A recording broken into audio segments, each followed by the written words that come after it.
Charles Haddon Spurgeon, o príncipe dos pregadores. Sem sombra de dúvidas, Charles Spurgeon, conhecido como príncipe dos pregadores, foi um dos maiores evangelistas do século XIX. Após mais de 100 anos de sua morte, seu exemplo de fé e prática do Evangelho ainda continua inspirando milhares de cristãos ao redor do mundo. Seu entendimento e amor pelas Escrituras, manifesto por meio de suas obras e de sua vida, tem sido referência no contexto dos cursos teológicos em nossa época. Primogênito entre 16 irmãos, Spurgeon nasceu em 19 de junho de 1834 em Kelvedon, na Inglaterra. Devido às dificuldades financeiras de seus pais, passou parte da sua infância com seus avós paternos, que o iniciaram na fé cristã. Posteriormente, voltou a morar com os pais em Colchester. Era precocemente notável, leu muitos livros, entre eles O Peregrino, de John Bunyan. Essa obra marcou profundamente a sua vida. Ainda na infância, ouviu uma palavra que foi confirmada posteriormente durante seus anos de ministério. E a palavra era: este menino pregará o Evangelho a grandes multidões. Spurgeon buscava um relacionamento genuíno com Cristo. Por isso, dos 14 aos 16 anos, passou por uma crise a respeito da sua salvação. A convicção de pecado perturbava sua alma. Por 6 meses ele visitou igrejas, orou e lutou contra a condenação que sentia. Certo dia, devido a uma nevasca, deteve-se em uma congregação onde ouviu um simples sapateiro levantar-se e ler: olhai para mim e sede salvos. É um texto em Isaías 45 e 22. O pregador repetiu a passagem e dizia: olhai para mim e não para vocês mesmos. Olhai para mim, pendurado na cruz. Olhai para mim, morto e sepultado.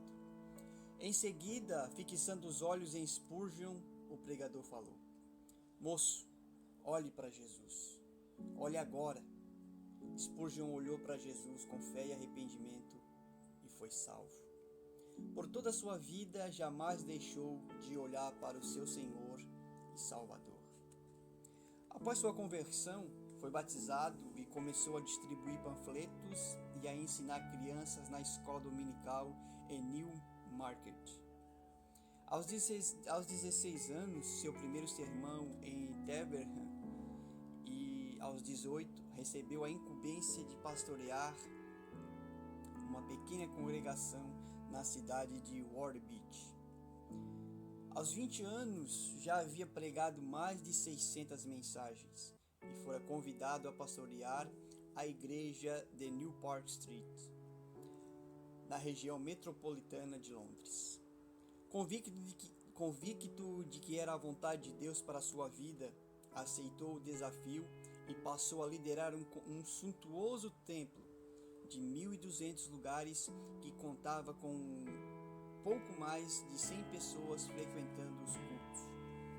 Entretanto, a popularidade de Spurgeon imediatamente tornou necessária a ampliação do prédio para acomodar os fiéis que ali se reuniam. Mesmo após uma reforma, poucos meses depois, o espaço tornou-se insuficiente, pois multidões ajuntavam-se para ouvi-lo, ao ponto de muitos não conseguirem entrar no templo. Assim, ousadamente, Spurgeon decidiu mudar a igreja para um lugar com acomodação para 12.000 pessoas. No culto de inauguração do grande tabernáculo metropolitano, em 18 de março de 1861, houve a participação de 10.000 pessoas. Spurgeon causou muita agitação em Londres. Sua pregação brotou como um manancial no deserto espiritual em que viviam a Inglaterra e outros lugares da Europa naquele tempo. Muitos foram os que beberam dessa fonte aberta por meio da palavra da verdade, e isso causou desconforto a outros religiosos. Alguns criticavam pelo seu estilo de pregação, enquanto outros o elogiavam. Alguns chegaram a publicar em jornais que duvidavam da conversão de Spurgeon. Porém, mesmo com toda a oposição, o fluxo de pessoas para ouvi-lo era tanto que, em certos períodos, chegou-se a citar que, desde os tempos de George Whitefield e John Wesley, Londres não era tão agitada por um avivalista. Em pouco tempo, ele se tornou uma figura célebre ao redor do mundo e foi reconhecido como uma das mentes mais brilhantes da sua época. Era convidado para ensinar em vários países, pregando em média de 8 a 12 mensagens por semana.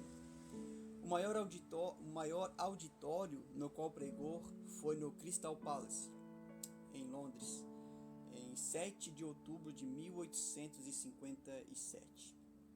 Aproximadamente 23.650 pessoas se reuniram naquela noite para ouvi-lo.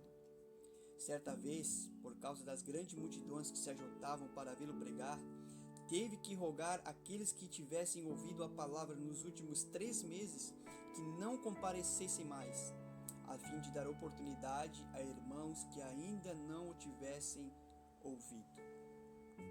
Uma das características que chama a atenção na vida de Spurgeon é sua disponibilidade em servir ao Senhor de todo o coração, mesmo em meio à adversidade, uma vez que a dor e o sofrimento foram companheiros inseparáveis de sua vida e seu ministério.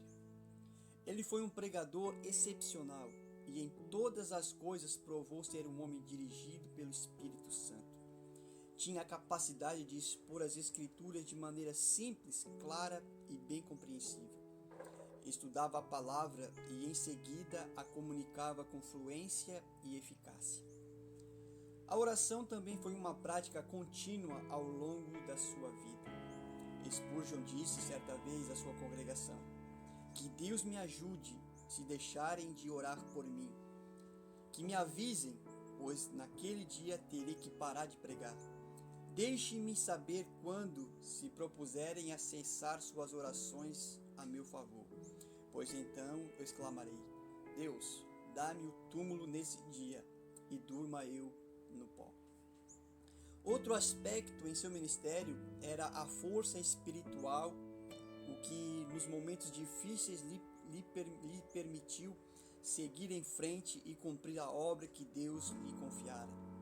Uma das maiores dificuldades foi a perseguição que sofreu por causa da sua pregação, fidelidade, força, clareza e rigidez quanto à doutrina bíblica, o que resultou em sua pouca aceitação no ambiente religioso de 1856.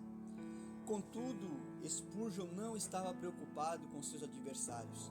Sua maior preocupação estava em instruir a igreja com doutrina bíblica forte e eficaz.